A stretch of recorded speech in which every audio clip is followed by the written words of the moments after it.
Hi, everyone. I'm Elaine Quijano. Thank you for joining us. President Trump is ordering his Secretary of Defense off the job. The president tweeted Sunday that Deputy Defense Secretary Patrick Shanahan will take on the role of acting Defense Secretary starting January 1st. Current Defense Secretary James Mattis was supposed to work through February 28th. He submitted his resignation Thursday, one day after President Trump announced on Twitter that he would pull U.S. troops out of Syria. CBS News national security correspondent David Martin broke this news earlier on Face the Nation and joins us now from Washington. So, David, tell us what you've learned from your reporting. How did this all come about?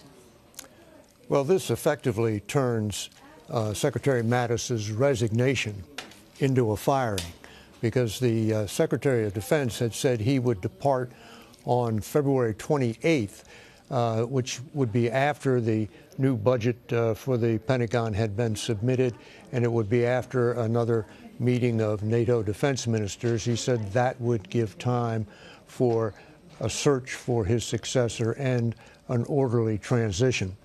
But the resignation letter was so clearly a rebuke of the president's policy, in particular his treatment of allies in the North Atlantic Treaty Organization, that the president seems to have been angered by that and wanted to fire the Secretary of Defense instead. And so he announced that the Deputy Secretary of Defense, Patrick Shanahan, will become the acting Secretary of Defense on January 1st, meaning he is forcing the current Secretary of Defense, Jim Mattis, to step down effective January 1st.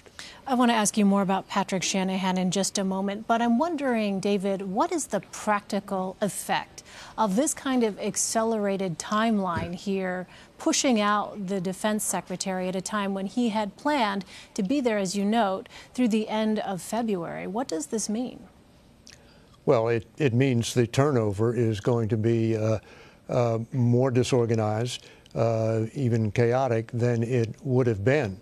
But you have to remember that the Pentagon is an enormous institution, and the military services are each in themselves enormous institutions, and they will keep on doing what they do day after day.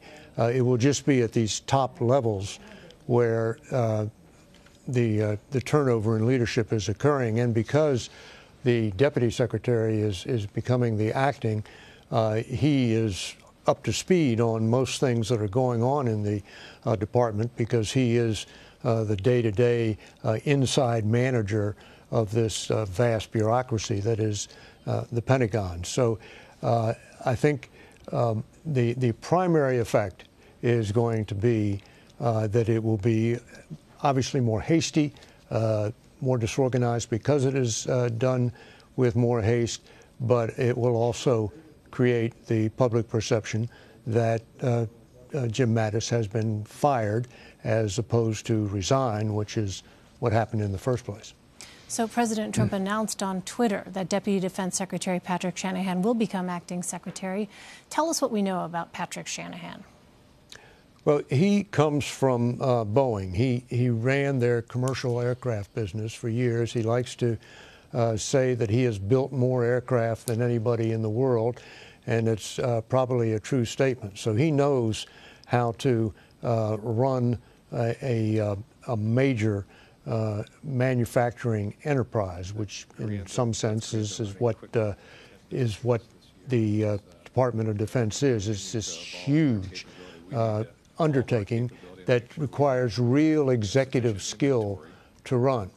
And the Deputy Secretary of Defense traditionally is the guy who does the nuts and bolts on the budget, so he is up to speed on the budget. He may know more details about the budget than Jim Mattis, just because it's his primary responsibility. He is particularly up to speed on President Trump's desire to create this independent Space Force, because that was a job that got handed directly to Patrick Shanahan to try and come up with a plan for satisfying the president's demand on creating this new and separate service.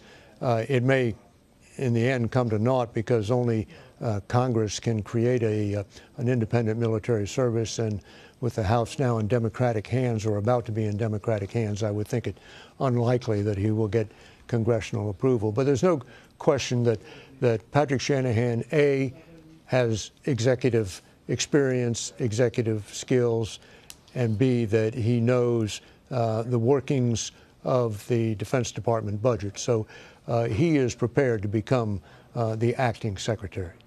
And before we let you go, David, I'm just wondering, based on perhaps some private conversations that you may have had with people, what kind of reaction do you think among the men and women of America's armed forces does this kind of unusual set of circumstances surrounding Jim Mattis's departure, what effect might that have on morale?